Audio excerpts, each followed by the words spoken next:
my name is Brenda. I'm going to be the one that's going to be completing your assessment today. So just before we go into that assessment, I'm basically going to go over what confidentiality means. We follow HIPAA guidelines here. Are you familiar with HIPAA? Not really.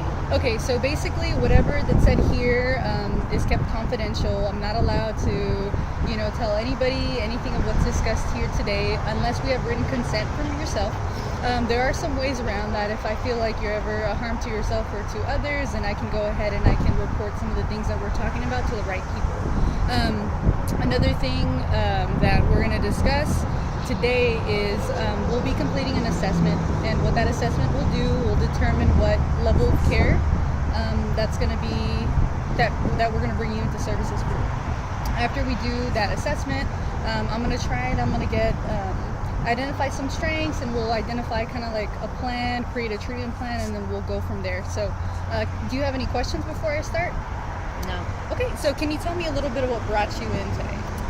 Well, I recently have gone through a divorce, and the reason for the divorce is because my husband cheated on me, and I'm really struggling with that.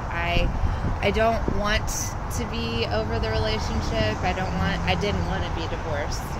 And I love my husband very much, but he chose to go down to this different path, and I've been struggling with depression, and I haven't been sleeping or eating, and I tried to start dating again, but I think it's too soon, and part of it is that I just can't get him out of my head, and he still talks to me fairly frequently. He'll call me kind of like he wants to stay friends, and I like that, but I don't think that it's helping me any, and I don't know how to stop feeling this way. And there are days where it's just hard for me to get out of bed because I'm so sad about what took place. Okay, so it kind of sounds like you came in because you recently just got divorced from your husband, and you've been showing some signs of depression, and so you're trying to figure out a way of how to deal with that divorce and how to cope with the depression. Does that sound about right? Yeah, and I just want to be able to get over him. Okay. So Jolene, I'm going to be completing an assessment here, so I may be writing things down as we go. I may be going into some pretty tough questions. If you feel like you don't want to answer them, or if you don't want to go into much detail, and that's totally fine. Just let me know. If you have any questions about what I'm trying to ask, you can stop me and then ask for a little more of an explanation, and I'll kind of go into detail about what information I'm trying to get. Okay?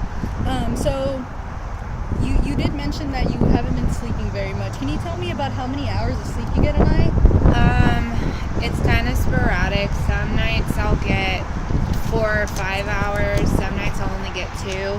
Some nights I don't sleep because I sit and cry, or I'm thinking about things too much. But I would say on average during a week I may be sleeping probably like 3 to 4 hours a night. 3 to 4 hours, okay. We'll kind of break it down a little bit, and we're gonna put a time frame on it. So tell me about the past seven days. In the past 7 days, on average, how many hours do you think you're getting? So last week I did a little bit better. So I think I got about 5 to 6 hours, which was the most I've slept in probably a month. But last night it changed, and I only got about 2 to 3. Okay, so about 2 to 3, 5 to 6 on average for the week. Do you ever, wake up in the middle of the night? Do you ever experience like any nightmares, anything All like the that? time. Okay. Can you tell me a little bit more about those nightmares? I feel like I relive the day that I found out all the time, and it turns into, sometimes it's my husband who's in the picture, and sometimes it's like someone else in the picture, and it's always that I'm getting heartbroken all over again, and I just relive the moment that my life changed forever and was shattered in front of me. And sometimes that's what it is. It's like something is shattering me a lot, and so it wakes me up and out of breath because I'm usually wake up crying. Well, I definitely think that you were showing some resilience just by coming. You identified that something wasn't really something was going on, and I think it's great that you're here, just to kind of throw that out there. So, about 5 to 6 hours a night. You also did mention that you hadn't been eating. So, like, do you find yourself forcing yourself to eat, or are people telling you, like, hey, you need to eat something? I kind of forget to eat, and I think it's just because I don't feel hungry. I feel like I used to eat a lot with my husband, like, obviously, because we eat normally, but, I mean, that was something we enjoyed together, so I don't really enjoy it. I feel like that part of my life is now over, and food just reminds me of how sad I am. Okay. Have you noticed any weight loss since in the past 2 weeks, maybe? Yeah. How many pounds would you say you've lost? I haven't stepped on the scale, but I can tell, like, my clothes are fitting differently, and that's never really been something I've never experienced that before, so. Okay. So then you had also mentioned when you came in that you have been feeling depressed. In the past 7 days, would you say that that's an everyday feeling, or does it happen, more than half? Yeah, absolutely. Every day. And so it's a little bit of the eating less. You haven't been sleeping. Have you had any, like, feelings of hopelessness or worthlessness? The hopelessness is more, I think, situational, but I definitely feel worthless. Worthless, okay. Do you feel like you put a lot of self-blame on yourself? Oh, absolutely. I blame myself that he even desired to go and cheat on me. Okay. And so have you ever had any history of depression prior to this? No. Depression was never a problem. The way I'm feeling now is something I've never experienced before, and it's scaring me, honestly, because I find myself not getting out of bed, and like I said, not eating, but I lay in bed, I'm not sleeping. I feel stuck, and I feel like I can't move half of the time. Have you gone and sought, like, any kind of services as far as, like, medication management? Have you seen a doctor? No, this is my first time reaching out to somebody, because a friend told me that I needed to start changing, because it's been a little bit of time since all of this taken place. Okay. Do you feel like medication management would be something you want to work on, or more so just the counseling? I think just the counseling. I really don't like medicine. I'm bad at taking Tylenol, so I don't really want to medicate myself. Okay. And so, do you have, like, a family history of depression? No, my whole family's been very happy. They don't really complain much about life. They're very active. It's never been even brought up in conversation. I was not really sure what depression even was until I've been experiencing this. Okay. And so, what about any thoughts? Like, whenever you're feeling depressed, you're feeling really down, have you ever had any, like, thoughts of suicide, anything like that? Not any that has made me want to do anything about it, but definitely makes me feel very little, and that my life didn't matter to him, so maybe it shouldn't matter to anyone else. And then I snap out of it and tell myself that's not true, but sometimes I think the worthlessness kind of takes over and makes me feel a little bit like, why do I want to be here? Okay.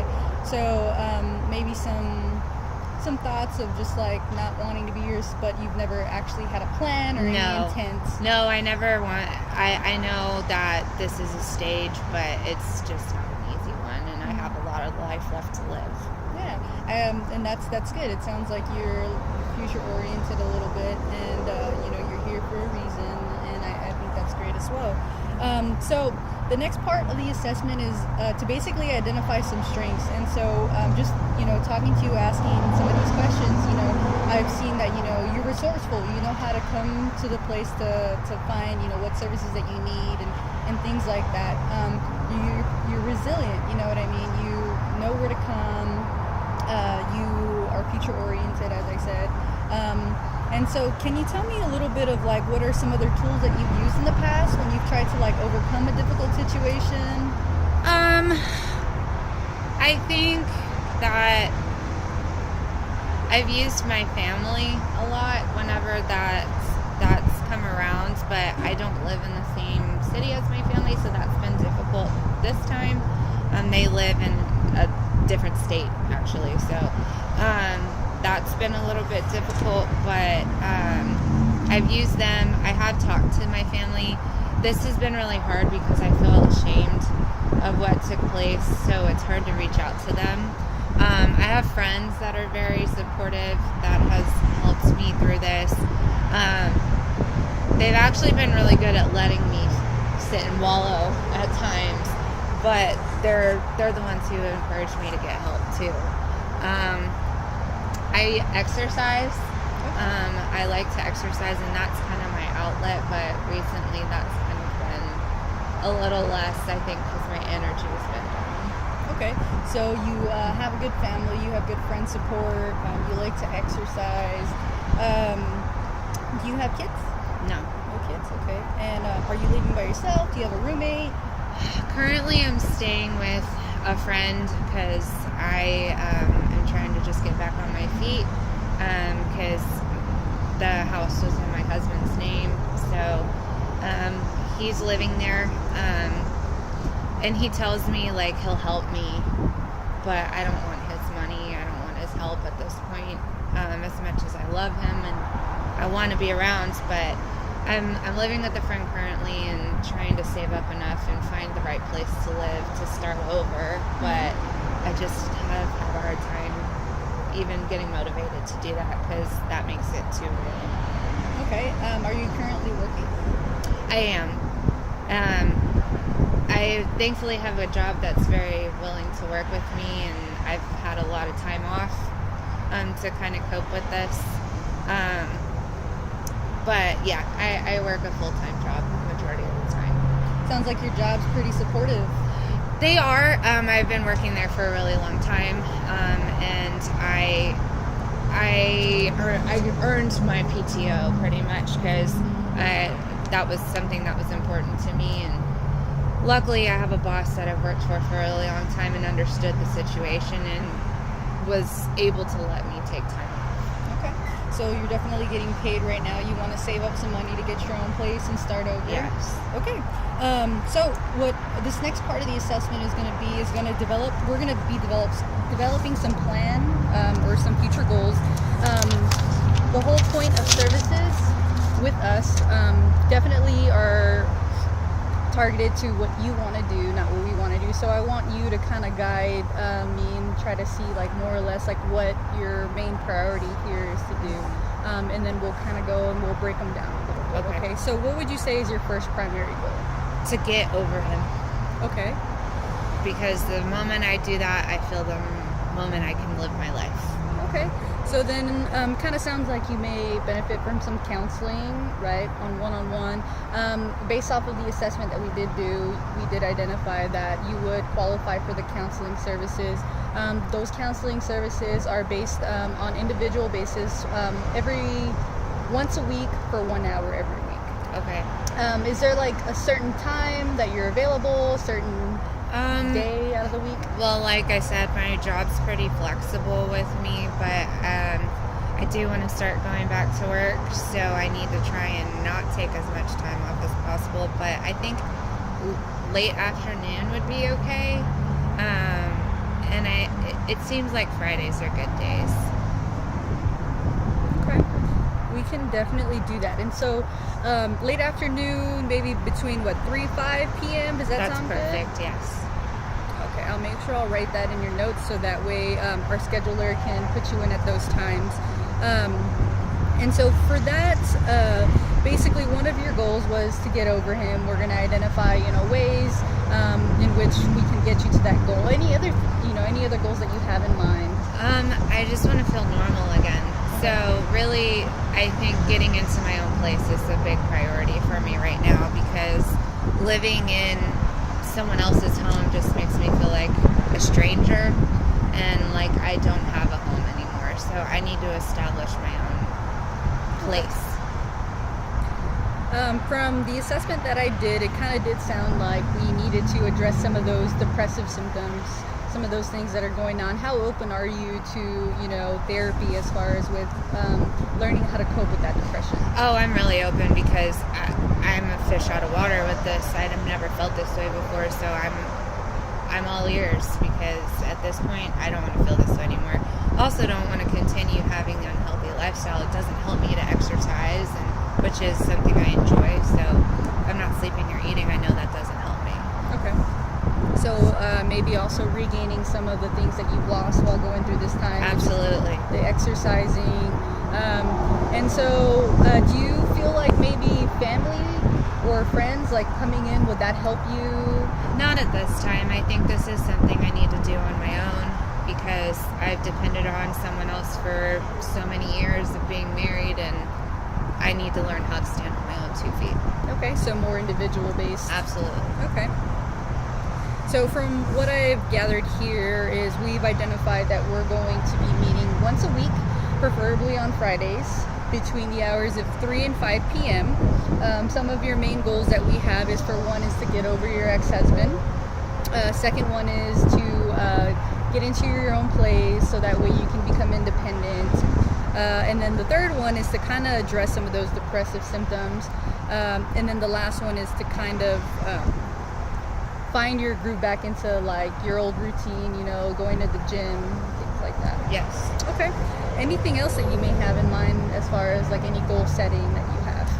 I think I want to go back to school, and that was never a thought in our marriage because we had work and that was all we did. And going back to school meant that we couldn't pay for certain things. And I truly think now that I'm looking at it outside of the marriage is that he was holding me back. And that's something I've always wanted to do, and now I feel like I can. So I think that's something that's important to me, is to go back to school because, again, that's giving me my own identity and kind of telling him, you can't control me. Yeah. So what's your highest level of education? I have my bachelor's. Okay, it's a bachelor's in what? I have it in economics. Economics, okay. And what are you doing with that degree right now? I work at it's a financial firm, so we kind of do like life insurance and things of that nature to help people out. But I wanna explore more on like maybe go to CPA level or something like that. Okay. Something I can spread my wings a little bit more and learn. Okay. So maybe looking into like a master's in what kind of like business management? Maybe business management, or maybe international economics, maybe I'm not real sure, maybe accounting. I'm kind of open at this point. I know I want to go back, and I know that that's important to me. So okay, I think that's great. That's really, really awesome. So an MBA in either like accounting or maybe an international economics degree. Have you looked into any schools? I haven't yet. It's just something like the last week I think I was thinking about, and like, man, I really could do more now that I don't have someone telling me no all the time. But I'm not sure what the steps look like yet. Okay, so maybe even when we meet, looking into, different schools, different programs. That would be great. Looking at like what the curriculum would entail, whether you want to go part-time or full-time. Absolutely. And of course I have to think of the financial side too. So I think that's great. So our time is coming closer to the end. So I just wanted to thank you for coming in. I think it's great that you brought yourself in. So I'm just going to kind of give us a recap of what we went over today, and then the next time we come in, we'll go and jump into a little more detail about the plans that we talked about today. So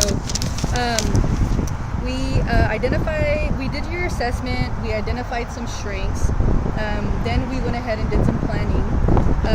The last thing that we're going to do is, with everything that I went over, which was the plan of like doing some counseling on ways to cope with the divorce, also looking into independent housing, living on your own, identifying, how to get back into that normal routine where you were, exercising, things like that, coping with the depression, and then maybe looking into some schoolwork. Does that all sound like a wrap up of what we did today? Yeah, absolutely. I thank you for your time, and I feel good about this process. Okay, well, I appreciate you too, and I look forward to meeting with you next week. Awesome. All right, thanks.